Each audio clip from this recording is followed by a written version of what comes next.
How are you doing today? Okay. Okay, great. So I am Landry Signé, and I would like to begin by thanking Professor Nduro, Jackie, and the African Development Bank for organizing this fabulous session.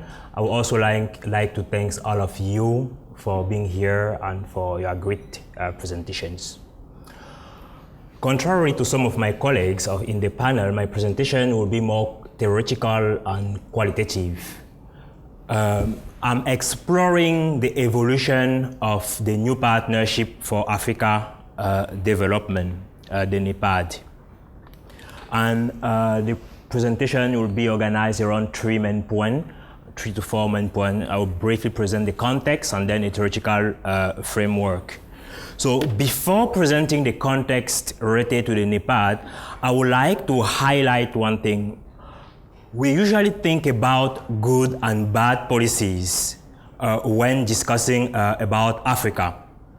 Something that we sometimes overlook is the implementation from a public policy perspective or theories. You can have the best policy or the good policy and not be able to implement it for numerous reasons. So I will be addressing this question during the presentation. But first, I would like to begin with NEPAD. So the new Partnership for Africa Development was created in 2001. And after merging 2 initiatives, the Millennium Africa Recovery Plan proposed by Thabo Mbeki and colleagues, but Thabo Mbeki was the leader, and you had others like Mubarak or Bouteflika and Obasanjo who joined his initiative, and the Omega Plan proposed by WAD, focusing mostly on infrastructure, agriculture, and sectoral development. So initially, from the new initiative, the New African Initiative, the plan was finally adopted or shifted to the new Partnership for Africa Development. When we speak about NEPAD, it is sometimes confusing. Even when I interact with some NEPAD officials or African Development Bank officials, we have different viewpoints. So NEPAD defines itself as a policy framework, both a vision and a policy framework to shape Africa development, mostly to end the marginalization of Africa and to address economic development issues, eradicate poverty. So from his creation in 2001, NEPAD has evolved to an African Union agency. So initially we had a NEPAD secretary which was based in South Africa, and now NEPAD is a specialized agency of the African Union. So the leaders of NEPAD usually highlight the endogenous character of NEPAD. NEPAD is an initiative by African, for African. However, when we compare, especially with the publication of the World Bank, Can Africa Claim the 21st Century? With NEPAD strategies, we can clearly see that the World Bank and in the international context, if we think about the Millennium Development Goals, which were adopted in 2000, so the World Bank was suggesting Africa to develop an initiative. So will Africa be able to develop initiative? The window of opportunities is present, so Africans should initiate a action plan, and then they will be supported. When you also look at the different, I will present with more details, but when you look at different programs developed by the new Partnership for Africa Development, they are comparable to the one suggested by the World Bank. Exactly comparable, the activity sectors and among others. So the top 10 priorities of NEPAD, so good political governance, economic governance, infrastructure, education, and health, among other factors, with specific goals and specific programs. So these are about the priorities. I will be mostly focusing on the resource mobilization strategy. But we can see that NEPAD was aiming to cover all the aspects of African development. So now, over 10 years after the adoption of NEPAD, what can we say about the implementation of the resource mobilization strategy, and what are the lessons learned? So from an analytical perspective, I decided to focus on implementation theories in public policies. And we have two major models, although a third is being developed as an intermediary one. You have the top-down model and the bottom-up model. And for the top-down model, scholars who will be analyzing public policies will be mostly focusing on the initial decision.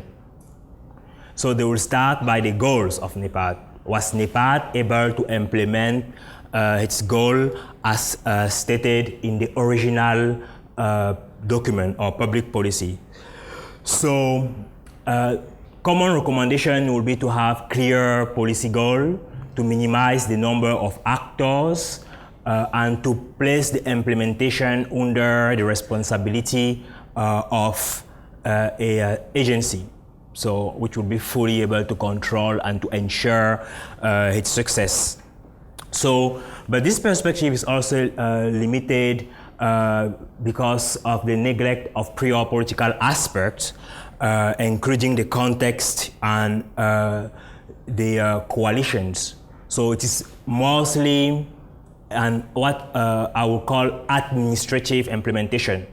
So the top-down perspective or a top-down expert will almost behave as if with the resources, the implementation will be successful without considering the office politics and other factors related to the political context. We'll also have the bottom-up model, who will be mostly focusing on the target population and the implementers. So the bottom-up is quite interesting, but some scholars will put into question its representativity, especially related to the accountability. So it is the difference between a democratic accountability versus a administrative accountability. So now the model which is used here is an integrated model, partly developed by Maitland, where Maitland, who will be comparing the policy conflict and policy ambiguity. So the combination of policy conflict and policy ambiguity will allow us to anticipate the potential success or failure of a public policy. So the conflict is mostly related, the policy conflict is mostly related to the political environment and the political actors who are involved in the implementation of the policy, where the policy ambiguity is related to the solution, if different actors agree on a solution or no. So broadly speaking, when you have a low conflict and a low ambiguity, the successful implementation will be related to resources. When you have a high level of conflict and a low level of ambiguity, power will be determinant. And with low conflict, high ambiguity, it is contextual, it's difficult to anticipate. And finally, we will have the coalition strength when the conflict and the ambiguity are high. So how can we relate that to the resource mobilization strategy of the new Partnership for Africa Development? First, the resource mobilization strategy has two components. The first is the capital flow initiative, and the second, the market access initiative. We will be mostly focusing on the capital flow initiative because the market one is too broad and mostly suggests a specialization, a diversification, a liberalization of the economy, where the targets of the capital flow initiative are more specific. So in terms of capital flow initiatives, the NEPAD was aiming to collect about 64 billion per year for a successful implementation of its goal. And although the role of domestic resource mobilization was acknowledged, it was mostly focusing on obtaining outside resources, meaning from the World Bank, the International Monetary Fund, and other bilateral partners. So, and broadly speaking, the different sectors of the capital flow initiative are the domestic resource mobilization, debt relief, ODA, and private capital flow. The NEPAD, the interesting part of the debt relief here is that the NEPAD was announcing itself at the agency which will be negotiating debt relief for its member, so for African countries. So if we briefly have a look on the evolution of some indicators, we can see that from 2002 to 2011, most of the indicators related to capital flow are positive, have drastically increased. But can we relate them to the action of NEPAD? That is another question.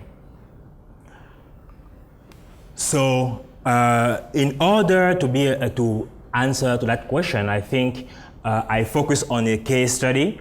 I'm still interacting with different experts because NEPAD is not disseminating the information related to its mobilization, to the resource mobilization.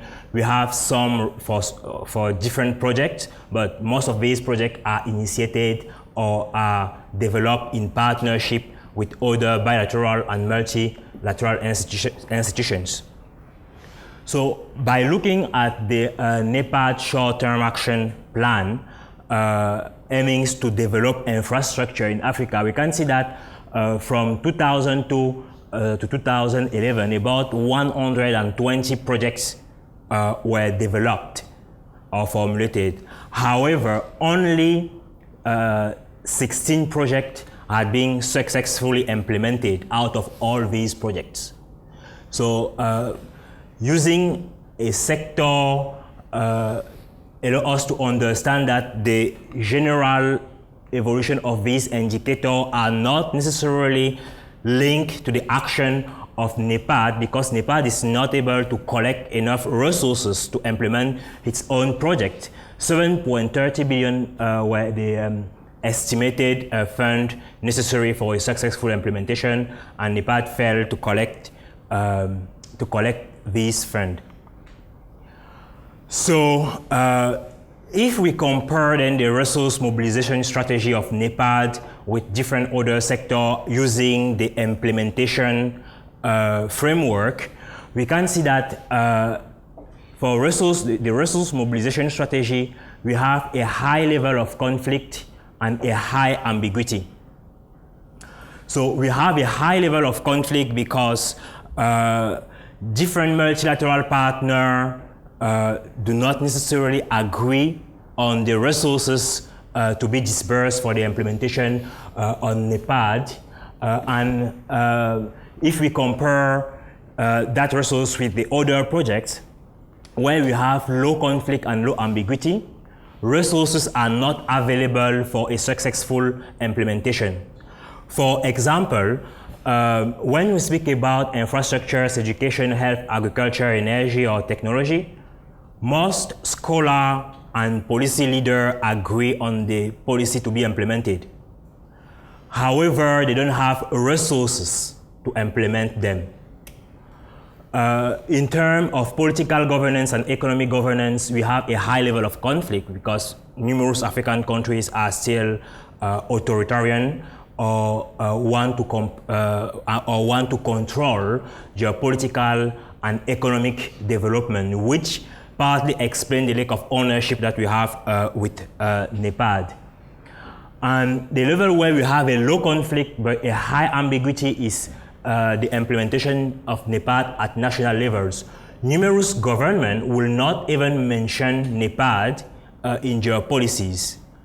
So the one who will be doing that will be the initiators of NEPAD, such as Senegal or other states willing to drain financial resources.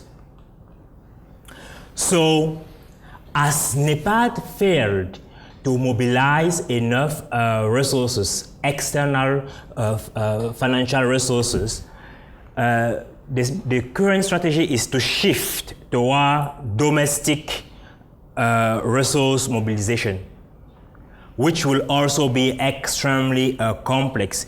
In fact, in the report published by NEPAD in partnership with the United Nations Economic Commission for Africa, NEPAD acknowledged the failure of mobilizing external resources as the cause also of its failure to implement different projects mostly related to infrastructure and agriculture. So the over-reliance on external partners was then the major cause of failure. But the shift toward domestic resource is announced as the potential solution to these limits. So especially because they will answer to the question of volatility, but also ownership, accountability, and transparency.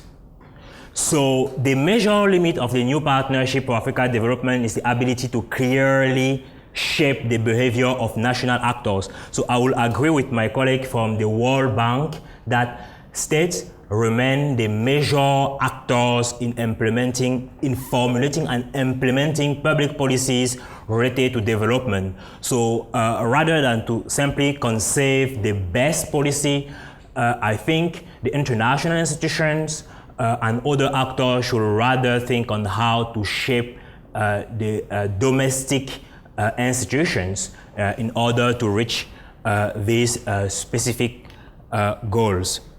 So to conclude, NEPAD failed in mobilizing resources for multiple reasons, some of which were presented in the framework.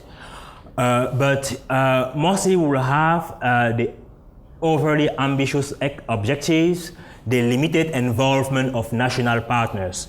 At the beginning, since the creation of NEPAD, they were speaking about resource, about ownership as being key to its success. But it is quite surprising to see that over a decade after its implementation, the question of ownership remained crucial. So the next step now to conclude will be interacting with some of the experts involved in the implementation of different NEPAD programs, and ideally I would like to collect all the data related to the financial resources which can be directly attributed to NEPAD effort. Thank you very much.